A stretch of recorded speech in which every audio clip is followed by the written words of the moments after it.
आज हम लोग सी लैंग्वेज में पढ़ने वाले हैं वेरिएबल्स के बारे में। कल हमने आपको पूरा कांस्टेंट बता दिया था, कांस्टेंट क्या होता है और उसके टाइप्स के बारे में हमने बता दिया था। अब जो कांस्टेंट के बारे में हम पढ़ने वाले हैं उसका नाम क्या है? वेरिएबल्स। ठीक है, अगर आपसे कोई पूछे वेरिएबल क्या होता है तो आप बताएंगे a variable is an entity,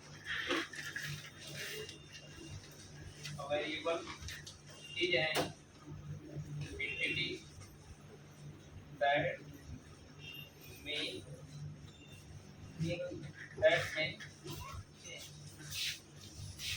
variable एक ऐसी एंटिटी होती है जो कि चेंज हो सकती है ना। वेरिएबल खुद नहीं चेंज होता है, बल्कि उसके अंदर जो मौजूद वैल्यू होती है वो क्या हो जाती है? चेंज हो जाती है। It is a name of memory location. It is a name of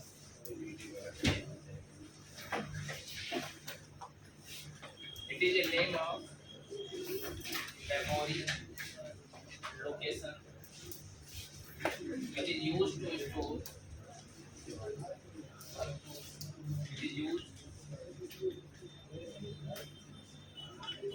store the value given by the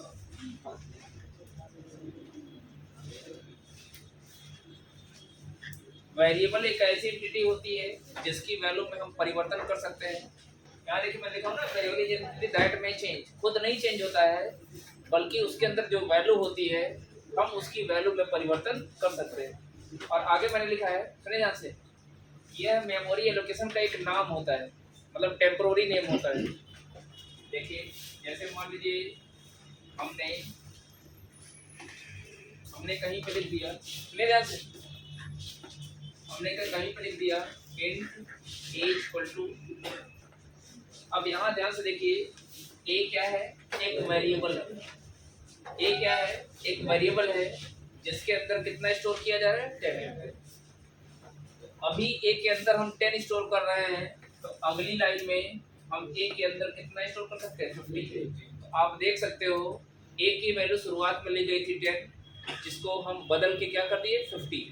तो ये वही मैं कह रहा हूँ कि वेरिएबल एक ऐसी एंटिटी होती है जिसकी वैल्यू में हम कभी भी किसी टाइम भी परिवर्तन कर सकते हैं, लेकिन ध्यान रहे परिवर्तन उसी वैल्यू से होगा जो वैल्यू हमारे द्वारा पहले से, मतलब जिस टाइप की वैल्यू हम पहले यूज किया है। जैसे देखिए यहाँ पर हमने किस प्रकार की वैल्यू को यूज किया है? इंटीजर।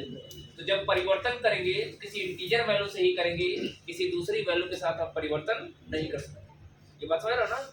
जैसे ए का टाइप क्या है? ए का टाइप देखिए इंट है, इसका मतलब इसके बारे में हम आपको अलग से बताएंगे। ये डेटा टाइप का कॉन्सेप्ट है।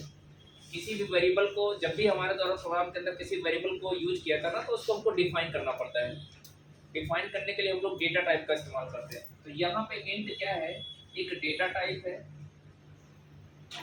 इसके बारे में हम आगे बताएंगे। अभी फिलहाल हमारा जो मोटिव है वो वेरिएबल के बारे में समझने का, जहाँ पे हम आपको ये बताना चाहते हैं कि वेरिएबल एक नाम होता है जो हमारे द्वारा डिफाइन किया जाता है। यह नाम टेम्पोररी होता है, मतलब जैसे मेमोरी में ये मान लीजिए अपना रैम है, ठीक है, ये मान लीजिए रैम है, तो रैम में कुछ ऐसे लोकेशन होते हैं जो फिक्स होते हैं। ये लगभग 65,535 मेमोरी में इस तरीके से, जैसे रैम जानते हैं ना, रैम नाम की मेमोरी, तो हमारे द्वारा जो भी वेरिएबल प्रोग्राम के अंदर यूज किया जाता है सब मेमोरी में स्पेस पाते हैं।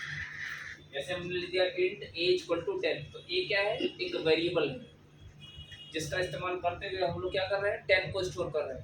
और हमने आपको ये भी बताया कि वेरिएबल एक ऐसी एंटिटी होती है जिसकी वैल्यू में हम परिवर्तन कर सकते हैं। और इसके साथ साथ मैंने ये लिखा है it is a name of memory location. हम आपको इस लाइन का मतलब समझाना चाहते हैं। तो जब हम हमारे द्वारा इस तरीके से किसी वेरिएबल को यूज किया जाता है तो वह मेमोरी में कोई कोई स्पेस पाता है। जैसे मान लीजिए ये वाला स्पेस किसको मिल गया? और इसके अंदर कितना स्टोर हो गया? तो यहाँ पे देखिए दो तरीके का नाम है। एक तो इधर नंबरिंग से ब्लॉक, कई सारे ब्लॉक है ना, तो हर एक ब्लॉक का नामकरण किया गया है, मतलब हर एक ब्लॉक का हर एक ब्लॉक को यूनिकली आइडेंटिफाई करने के लिए दो तरीके के नाम इस्तेमाल किए गए हैं। एक तो नंबर का इस्तेमाल किया जा रहा है, दूसरा ए का इस्तेमाल किया जा रहा है। ये जो नाम है ये टेम्पोरी है, कुछ समय के लिए, जबकि ये सारे जो नाम है जो नंबरिंग की गई है ये परमानेंट होते हैं। इसीलिए इस टाइप के नाम को फिजिकल एड्रेस भी कहा जाता है। ये जो एड्रेस है ये किस टाइप के एड्रेस है? फिजिकल एड्रेस, जो परमानेंट रूप से हर एक ब्लॉक के ऊपर असाइन होते हैं। और ये जो नाम होता है ये टेम्पोररी होता है। जैसे हमारे द्वारा कोई प्रोग्राम के अंदर वेरिएबल यूज किया जाएगा वो तुरंत ही इस तरीके से मेमोरी में स्पेस पा जाएगा और उसके अंदर हमारे द्वारा दी गई वैल्यू इस तरीके से जाके स्टोर होगी। समझ में आ गया? इसीलिए कहा जा रहा है कि यह एक प्रकार का या एक ऐसा मेमोरी लोकेशन होता है जहाँ पे हम यूजर द्वारा दी गई वैल्यू को क्या कर सकते हैं? स्टोर कर सकते हैं। समझ में आ गया? तो ये तो हो गया वेरिएबल के बारे में कि वेरिएबल एक ऐसी एंटिटी होती है जिसका इस्तेमाल करते हुए हम लोग किसी भी प्रकार की वैल्यू को स्टोर करा सकते हैं। दूसरी बात यह है कि यह मेमोरी लोकेशन में एक नाम होता है जहाँ पे जो नाम टेम्पोररी होता है, जहाँ पे यूजर द्वारा दी गई वैल्यू को स्टोर करते हैं। और वेरिएबल का इस्तेमाल क्यों करते हैं? क्योंकि इसकी वैल्यू चेंजेबल होती है। वेरिएबल की वैल्यू में हम परिवर्तन कर सकते हैं। और प्रोग्राम के अंदर वेरिएबल का इस्तेमाल क्यों किया जाता है? ताकि हम अलग अलग टाइम पे अलग अलग वैल्यू देके हम ऑपरेशन परफॉर्म कर सकें। इसीलिए हम किसका इस्तेमाल करते हैं? वेरिएबल का। अब हम आपको बताने वाले हैं प्रोग्राम के अंदर जो वेरिएबल यूज किया जाएगा यह एक ऐसी एंटिटी होती है जिसकी मीनिंग कंपाइलर के पास नहीं होती। कल हमने आपको कांस्टेंट के बारे में बताया था ना, तो कांस्टेंट के बारे में हमने बताया था कि कांस्टेंट के बारे में कंपाइलर को पता होता है क्योंकि उसके अलग अलग फॉर्मेट हैं कि अगर इस तरीके से लिखा जाएगा तो इंट माना जाएगा, समझ रहे हो?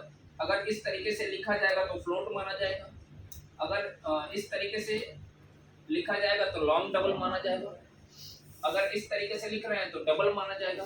ये अलग अलग फॉर्मेट बना के रखे गए हैं जिसके बिहाफ पे कंपाइलर कांस्टेंट वैल्यू की पहचान कर लेता है कि लिखा गया या यूज किया गया कांस्टेंट किस टाइप का है। लेकिन वेरिएबल की कोई भी मीनिंग कंपाइलर के पास नहीं होती है। तो जिसकी मीनिंग कंपाइलर के पास नहीं होती है उसके बारे में हमको बताना पड़ता है। जिसकी मीनिंग के बारे में कंपाइलर के पास कोई इन्फॉर्मेशन नहीं होती है, जो भी एंटिटी हो उसके बारे में हमको बताना पड़ता है। तो वेरिएबल भी एक ऐसी एंटिटी होती है जिसके बारे में कोई भी इंफॉर्मेशन पहले से कंपाइलर के पास नहीं होती है। तो जितनी भी चीज़ें हमारे द्वारा यूज की जाएंगी और उसकी मीनिंग अगर कंपाइलर के पास नहीं है तो उसके बारे में हमको एज ए प्रोग्रामर इन्फॉर्म करना पड़ेगा। अगर इन्फॉर्म नहीं करेंगे तो कंपाइलर क्या शो करेगा? एरर। जैसे अगर हम यही चीज़ ऐसे डायरेक्ट लिखे होते, अगर हम लिखे होते डायरेक्ट क्या a=10 ऐसे लिख दें प्रोग्राम के अंदर कंपाइलर के ऊपर, तो पता है एरर शो करेगा। एरर क्या शो करेगा? एरर शो करेगा अनडिफाइंड सिंबल ए। अनडिफाइंड सिंबल ए मतलब जिस ए का आपने इस्तेमाल किया है उसकी कोई मीनिंग हमारे पास डिफाइंड नहीं है। और जब इस तरीके से लिखेंगे तो कोई एरर नहीं शो होगा। क्यों? क्योंकि इस तरीके से लिखने का मतलब ये हो गया कि हम यहाँ ए के बारे में हम बता रहे हैं कि ए क्या है। इसका मतलब यहीं पे है, इसका ओवरऑल हम मतलब बताएं तो इसका मतलब ये है कि यहाँ पे ए क्या है? वेरिएबल है जिसका टाइप क्या है? इंट है। और इंट का टाइप होने का मतलब ये हो गया कि इसके अंदर जो हम वैल्यू स्टोर कराएंगे वो किस प्रकार की वैल्यू स्टोर कराएंगे? Integer value.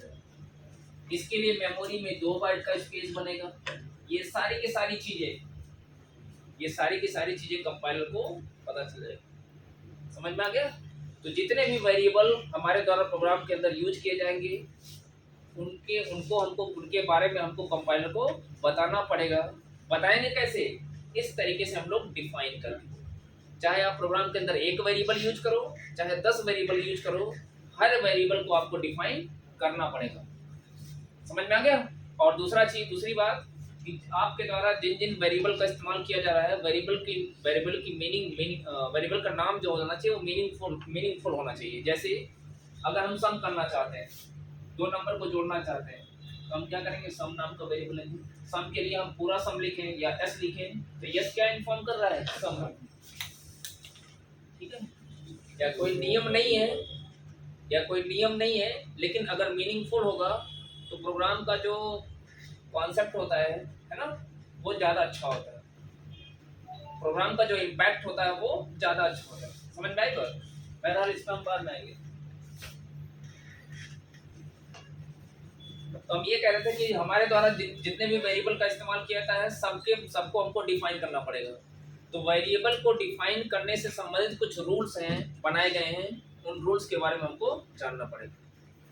भाई वेरिएबल का नाम अगर आप यूज कर रहे हो तो वेरिएबल का नाम कैसा होगा, उसके अंदर हम किन किन चीज़ों का इस्तेमाल कर सकते हैं, उसके लिए पूरा प्रॉपर रूल बनाए गए हैं। अब कुल रूल की जो संख्या है वो कितनी है? 5। कुल 5 रूल्स हैं जिनका इस्तेमाल करते हुए हम लोग कभी भी किसी वेरिएबल को हम लोग डिफाइन करेंगे। ठीक है, तो वो रूल कौन कौन से हैं हम उसके बारे में डिस्कस कर लेते हैं। पहला रूल ये कहता है कि जब आप वेरिएबल को यूज करोगे तो वेरिएबल के नाम में हम सिर्फ और सिर्फ किसका इस्तेमाल कर सकते हैं? अल्फाबेट का, डिजिट का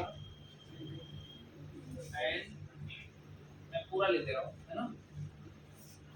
वेरिएबल नेम, पहला रूल क्या कहता है? Variable name can contain alphabets, digits and underscore.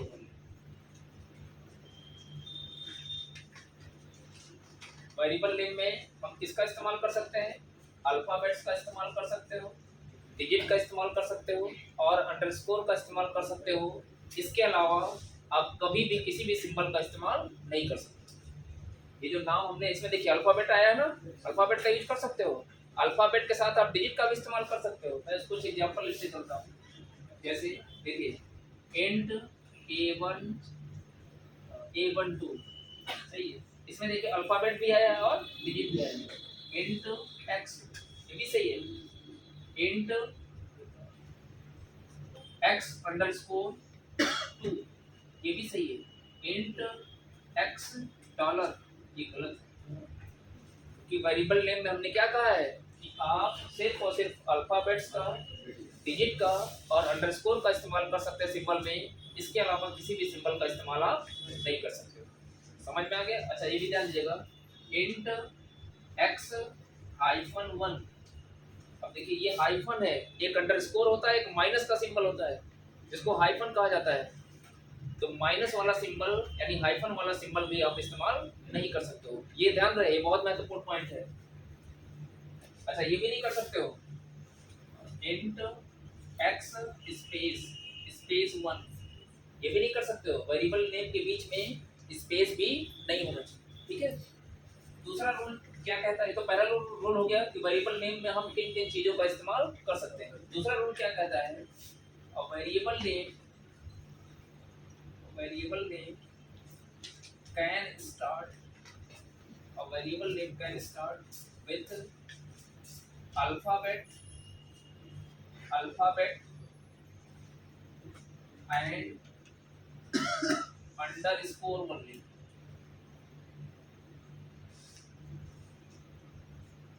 Variable name की शुरुआत किससे होगी? या तो अल्फाबेट से होगी या तो अंडरस्कोर से होगी। कभी भी वेरिएबल नेम की शुरुआत डिजिट से नहीं हो सकती। यहाँ पे ध्यान से देखिए, हमने जितने भी एग्जांपल आपको बताए हैं सब में वेरिएबल नेम का शुरुआत किससे हुआ है? अल्फाबेट से। लेकिन आपके पास एक ऑप्शन और भी है, यदि हम किसी वेरिएबल नेम की शुरुआत अंडरस्कोर से करना चाहते हैं, अंडरस्कोर 2। यहाँ पे देखिए अल्फाबेट भी नहीं है, हमने क्या लिखा है? अंडरस्कोर 2। ये भी वैलिड है। क्यों? क्योंकि वेरिएबल नेम की शुरुआत किससे हुई है? अंडरस्कोर से। समझ में आ गया? दूसरी चीज, तीसरा रूल ये कहता है कि वेरिएबल नेम की शुरुआत कभी भी डिजिट से नहीं होनी चाहिए, है ना। Variable name can not start with digits. Variable name की शुरुआत कभी भी डिजिट से नहीं होनी चाहिए। समझ में आ गया? जैसे अगर हम कहीं लिखे होते इस तरीके से इंट 2a, ये क्या है? ये इनवैलिड वेरिएबल नेम है। क्यों? क्योंकि वेरिएबल के नेम की शुरुआत किससे हुई है? डिजिट से। समझ में आ गया? और चौथा रूल क्या कहता है, मैं इधर से हटा दूं।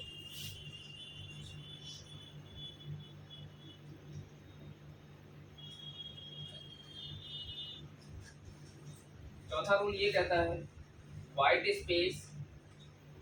स्पेस यानी इसको ब्लैंक स्पेस भी कहा जाता है।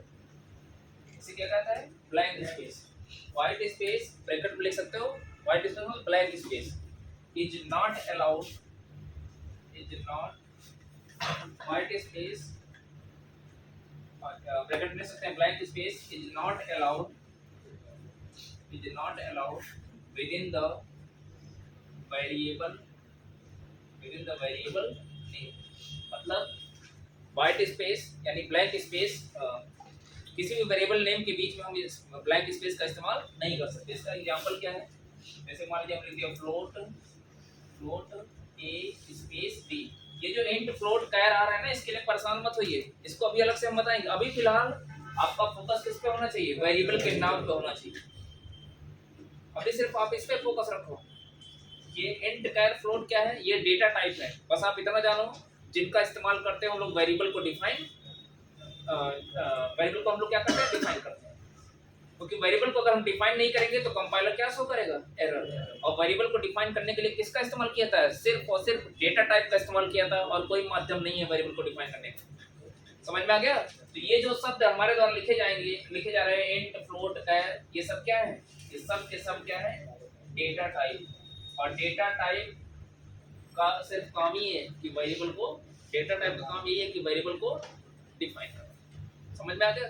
तो आप देख सकते हो ए और बी के बीच में क्या है, स्पेस है, जिसकी वजह से ये क्या है, इनवैलिड वेरिएबल नेम है। अभी हम वहां पे कंप्यूटर इंस्ट्रक्टर का जब एग्जाम देने गए थे, इस टाइप के 3-4 क्वेश्चन पूछे गए थे। समझ में आई बात। तो ये छोटे-छोटे क्वेश्चन यहाँ से पूछे जाते हैं। और पांचवा रूल क्या कहता है, पांचवा रूल ये कहता है कि any reserve word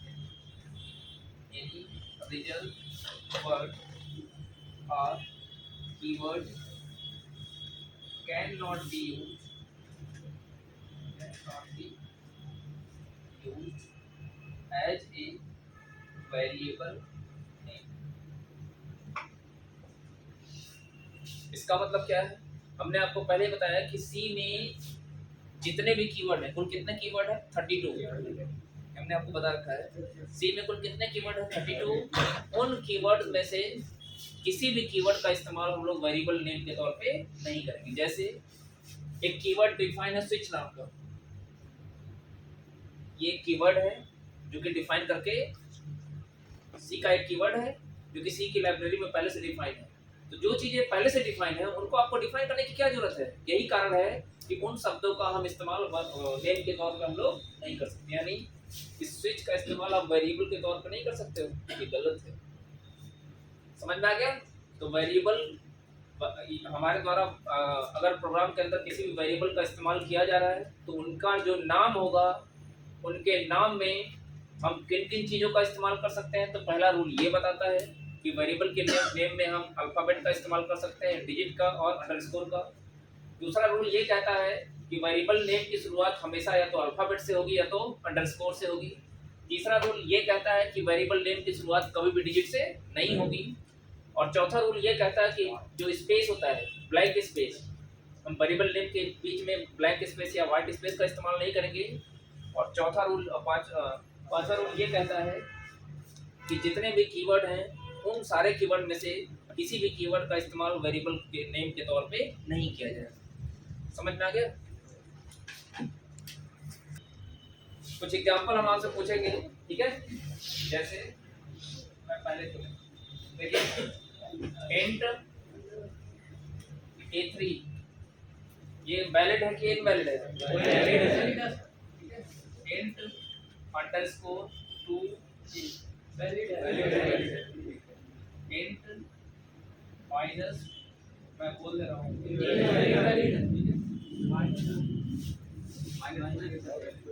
int dollar. हमें लगता है कोई भी क्वेश्चन आएगा आप आसानी से बता सकते हो कि क्वेश्चन में लिखा गया जो वेरिएबल है वो इनवैलिड। अच्छा क्वेश्चन कैसे पूछता है मैं उसका भी एक फॉर्मेट बता दूं। जैसे पूछ लेगा आपसे which of the following, which of the following, मैं क्वेश्चन ही लिख देता हूं, सबसे ज्यादा बेस्ट यही है ना।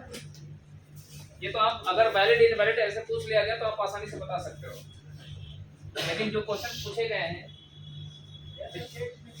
विच ऑफ द फॉलोइंग, पहले पढ़ तो लो,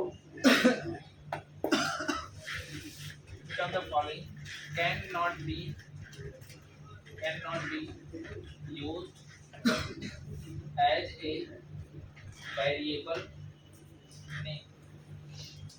ठीक है, अब देखिए वेरिएबल के नाम को आइडेंटिफायर भी कहा जाता है, निकल बताया था। वेरिएबल के नाम को क्या कहा जाता है? आइडेंटिफायर। तो वेरिएबल के नाम के जगह पे यदि आइडेंटिफायर लिख के आ रहा है तब भी आप परेशान मत होइएगा। ऑप्शन में क्या क्या दे दिया? अल्फाबेट दे दिया, डिजिट दे दिया, स्पेस दे दिया और चौथा ऑप्शन दे दिया अंडरस्कोर।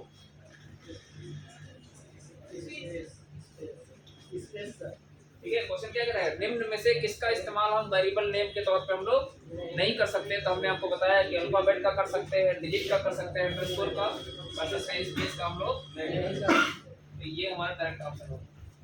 ठीक है, अब इसके बाद आपसे पूछेगा, जो क्वेश्चन पूछेगा ये थोड़ा अलग टाइप का था इसलिए मैंने इसको लिख के बताया। इसके बाद आपसे पूछ सकता है कि निम्न में से कौन सा वैलिड है या कौन सा इनवैलिड है। Which of the following is a valid identifier और इनवैलिड आइडेंटिफायर। तो उसमें आपको सही नाम, अगर सही पूछ रहा है तो करेक्ट नाम ढूंढ के बताना होगा। 4 ऑप्शन में से एक वेरिएबल का नाम ऐसा होगा जो करेक्ट होगा। समझ में आ गया? तो हमें लगता है कि वेरिएबल का पूरा कॉन्सेप्ट आपका क्लियर हो गया। अब वेरिएबल के अपने टाइप्स होते हैं जिसको बाद में पढ़ाया जाएगा, जो स्टोरेज, जब एक टॉपिक पढ़ेंगे हम लोग स्टोरेज क्लास, तो वहाँ पे हम आपको वेरिएबल नेम के बारे में हम आपको बताएंगे। ठीक है, ठीक है, इसमें इतना है।